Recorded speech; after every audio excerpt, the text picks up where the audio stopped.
We're getting a rare behind-the-scenes look inside the shop here at the Werklund Centre, formerly known as Arts Commons.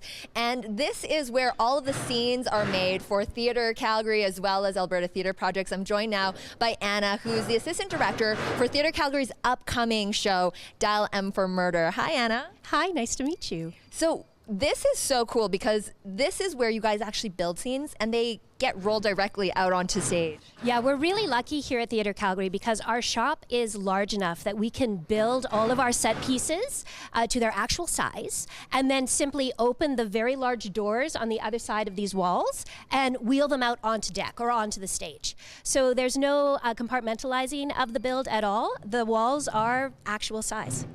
Now, you guys are preparing for your upcoming show, Dial M for Murder, running September 30th to October 26th. And right here beside us is a little mini model set. Yeah, so this is called a maquette. Our set designer, Anton de Groot, creates this for us so that we can have an idea of what the set looks like when we're in rehearsals. So it's this tiny, almost like a doll's house, this tiny little doll's house that we get to play with. And this is a particularly interesting set because it is on a revolve. And so we have the ability to move the set this way and to move the set that way during the show. And we're using this thematically in the piece because we're looking at the different perspectives. Often in thrillers or murder mysteries, you learn about the crime from different people's perspectives. And so this way what we'll do is we'll actually change the audience's ability to see what's happening on stage by rotating the stage. That sounds so cool, and I can't wait for this set to really come alive. Thank you so much, Anna. My pleasure, thank you. Of course, if you're interested in learning more at what's happening here at the Werklund Centre, you can always visit their website, buy your tickets for Dial M for Murder at werklandcentre.ca. There's so much happening at Werklund Centre, formerly known as Arts Commons. And here at Alberta Theatre Projects, they're gearing up for their next show, The Legend of Sleepy Hollow. And I'm joined by two actors, Matthew, who plays Ichabod Crane, and Emily, who plays Katrina, to tell us more about it. Now, Emily, what are some of the themes that this story plays on? So The Legend of Sleepy Hollow is a short story that was written by Washington Irving in 1819.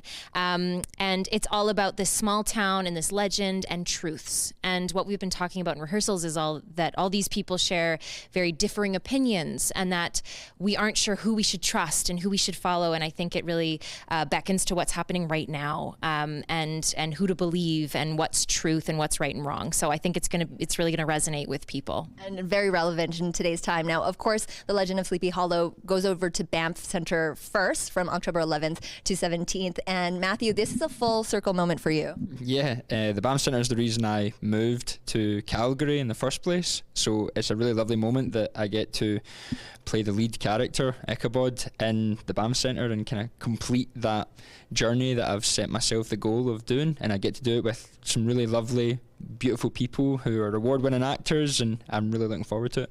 And playing this character sort of mirrors your own life where you are the newcomer of a new city/town. How does that feel? Yeah, it feels great. It's obviously better than how Ichabod had it when he moved to Sleepy Hollow. I've made a really good life here so far and been working as an actor, so yeah, I'm really looking forward to it. Great, looking forward to the show, of course. And Emily, one of the things that you're looking forward to most is the design. Yes, we get the opportunity of working with the Old Trouts. They specialize in puppetry. They have a very specific aesthetic and visual element that the design will be very important in the show. This here, our friend, is an effigy that we're going to be using in the show, a puppet. It's not fully done yet. This is a work in progress that we're using for rehearsals, but we get to work with them so we can interact with them and play and see what's going to work. They do all sorts of things like this.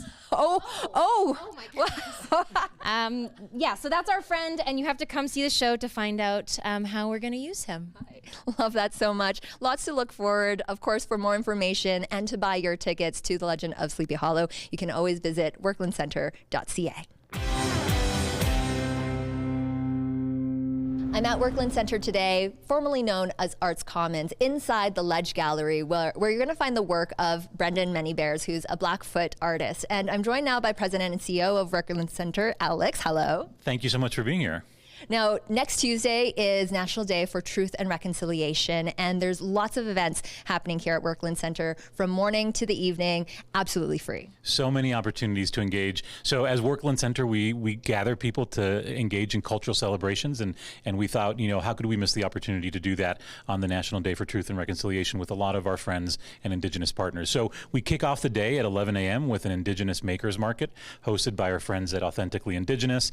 We'll have a powwow showcase for folks that want to join us on their lunch hour. Then we move into gallery tours across our facility. We're working with Indigenous Team and showcasing the work of 22 artists, 22 Indigenous artists under the age of 30 that are exploring sort of the parallels between arts and science and Western culture and Indigenous culture. Then we go into this beautiful immersive performance called Echoes of the Land that we're working with our friends over at Ghost River Theatre.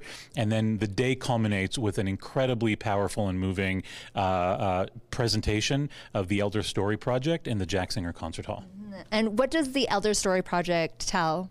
So we started 3 years ago, and it was an opportunity for us to work with elders and other partners that wanted to elevate the stories of residential school survivors.